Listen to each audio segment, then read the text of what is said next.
I didn't think that I would ever find a career that I felt was really the right fit for me.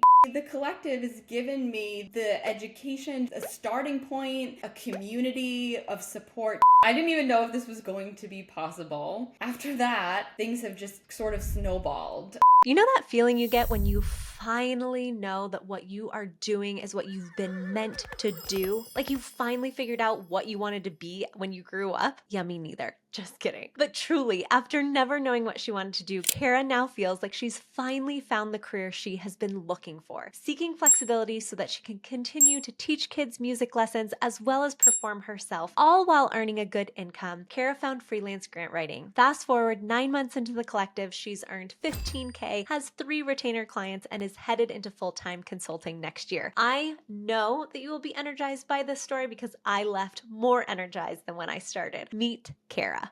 Hi, Cara. I am so stoked to be able to share bits and pieces of so much of your grant writing journey with us. I'm super excited to have the opportunity to chat with you. What drew you to seek a grant writing community? I'm a professional musician. I'm a saxophonist and a woodwind performer. I have a whole studio of students that I teach. I need more time and a more flexible schedule so that I can teach and perform when those opportunities arise. When you joined, what was your definition of success? Originally, when I joined, I was just hoping to make back the investment I made in the collective. I didn't even know if this was going to be possible. Things have just sort of snowballed. I had some opportunities to subcontract with some other members of the collective, which was a great experience. Just provided me with some life-changing opportunities, especially the federal grant opportunity that I had to subcontract on. I was overjoyed when I found out the organization won the grant. Just being able to tell potential clients that I've had even federal grant experience helped me be able to get more work. Your definition of success was to earn back your investment. And here we are, I think 9 months in, and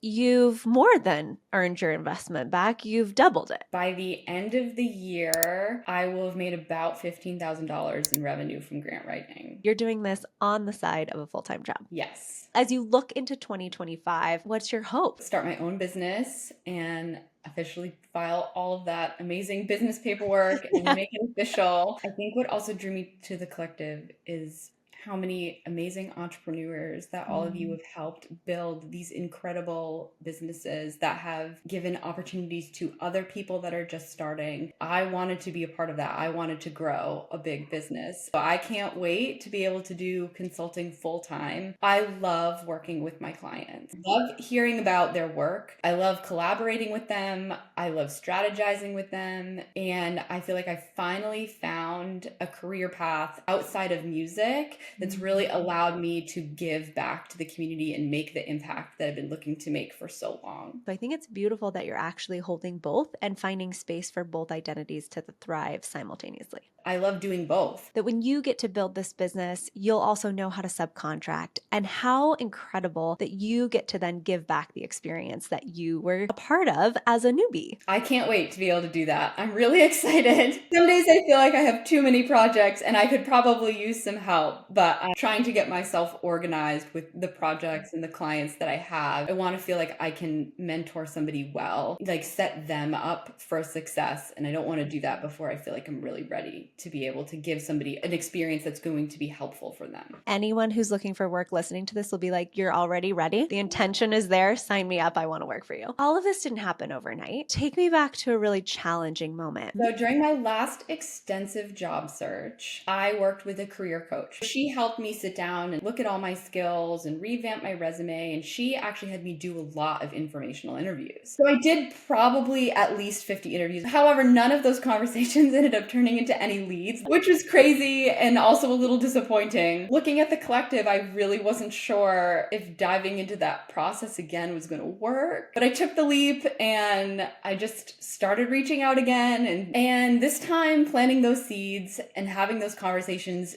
did work. work. I've learned that there really is a great need for grant writers Yeah. in many of our communities. And so now many of the clients and the organizations I've worked with have come from referrals and connections from people Nice. that I spoke to many Beautiful. months ago. I'd like to think that it was divine that you then plopped into our community and had such incredible success with the interviews. I actually have to be careful how many I send out because usually my emails are pretty effective. It just becomes a time investment. And all your teaching for your kiddos. What allowed you to dive into the informational interviews the second time, even though the first time was so disappointing? I liked how you gave us a script that was specific to grant writing. That was really helpful. I had a lot of questions, obviously, from my career coach, and some of her questions were helpful if I was talking to other consultants or other grant writers to ask them more maybe about their specific experience. But your script is really helpful talking to, right, an organization that maybe we'd like to tease out if there's a need to be able to help them. Being able to combine some of those questions together, always reminding myself that these conversations are just about networking. It's about making a connection. Maybe later on we have opportunity to collaborate in a different way. It's beautiful advice. You are firmly planting yourself in curiosity and letting the conversation go where it needs to go, and also paying attention enough to say, like, okay, it's going this direction. I have an opportunity here. Or this isn't going in this direction. Let's see what other doors I can open. Most of the time, we find that if you come in with a strong passion, like you do for music, you go full steam ahead into serving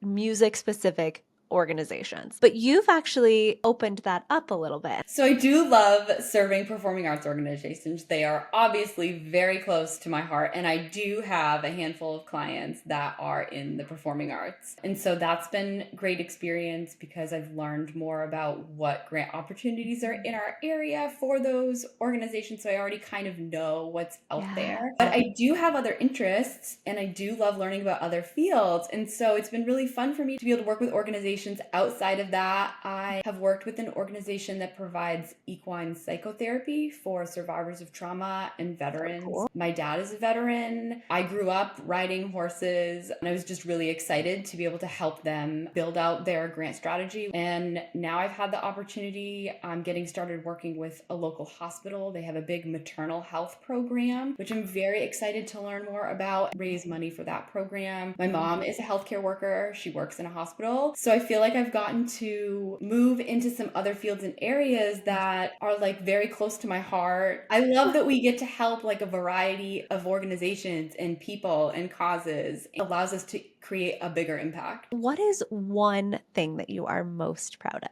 I didn't think, Alex, that I would ever find a career that I felt was really the right fit for me. When I worked with my career coach, she always told me that she always made the most money working for herself. And that always resonated with me. My dad was an entrepreneur after he left the military, so I grew up watching him run multiple businesses. Always wanted to be an entrepreneur and just didn't know what to do or what I had that I could provide a service for. And finally, the collective has given me the education, a starting point, a community of support to get started. And I'm just really excited that I feel like I've just finally found what I'm supposed to be doing. It's something that for a long time I thought was a myth, that people like find what they're meant to do in this life. Like, oh, does that only happen to X% of the community? I just find it such a treasure when someone tells me a story like you. It's like, I found it. I am meant to be right here, right now, doing this thing. Yeah, and growing up, I didn't know what I wanted to do. I went to school for music because I loved playing the saxophone, but it's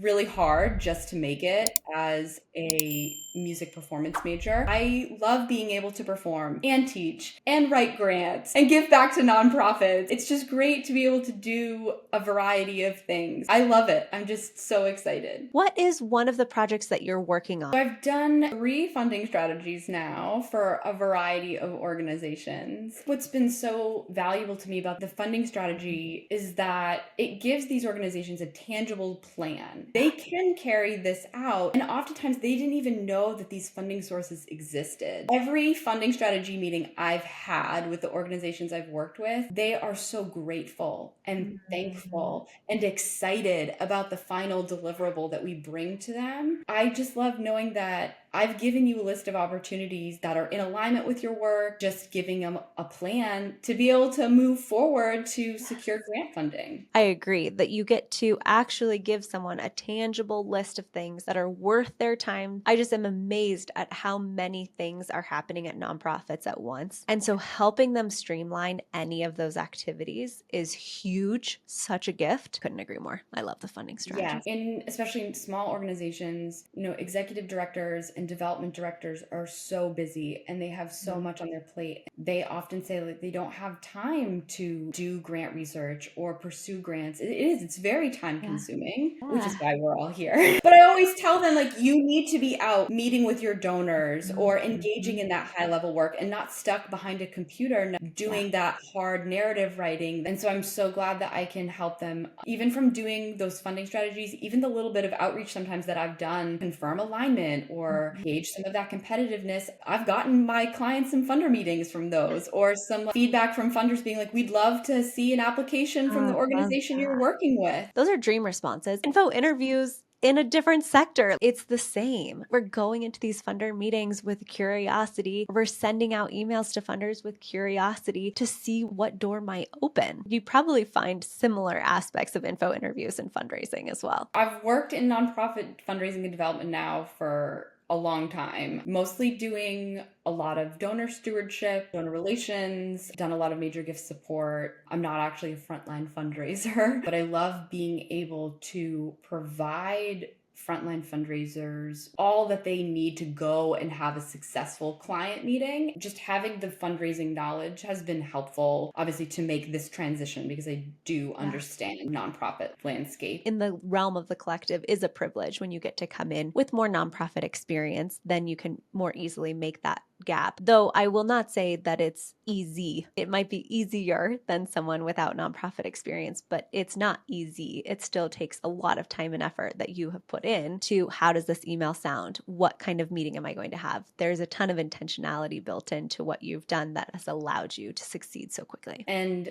fundraising truly is all about relationship building. I couldn't agree more. Could say the same thing about grant writing. With some rapid fire questions, what is one word to describe your dream lifestyle? Flexible. Next vacation spot. Somewhere warm with a beach. Favorite podcast. I do not really listen to podcasts.